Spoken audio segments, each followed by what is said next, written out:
regard. Et à 18h21, nous accueillons Pauline Jacot de la rédaction d'Europe 1. Bonsoir Pauline. Bonsoir. Un aide-soignant d'EHPAD soupçonné de maltraitance, de violence sur une dame de 98 ans.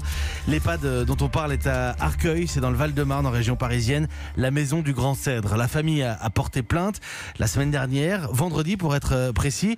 Depuis, cet homme a été mis à pied. Pauline, la vieille dame avait régulièrement des hématomes au visage. C'est ce qui avait alerté les enfants de cette pensionnaire. Ah oui, ils prennent alors une décision au début du mois, dissimuler une caméra dans sa chambre et des images apparemment sans équivoque. Des scènes, la nuit, des gifles, à 2 reprises selon l'un des policiers qui a eu accès aux vidéos. Et la vieille dame n'arrive pas à avaler ses médicaments. L'aide-soignant devient violent, l'insulte. Un soir, la semaine dernière, elle tombe de son lit, appelle à l'aide. Pendant plus d'1 heure, l'homme entre dans la chambre, la traîne par les jambes d'abord, puis par les cheveux, la jette sur le lit. Pitié, lance la vieille dame, un cri qui n'émeut apparemment pas l'aide-soignant.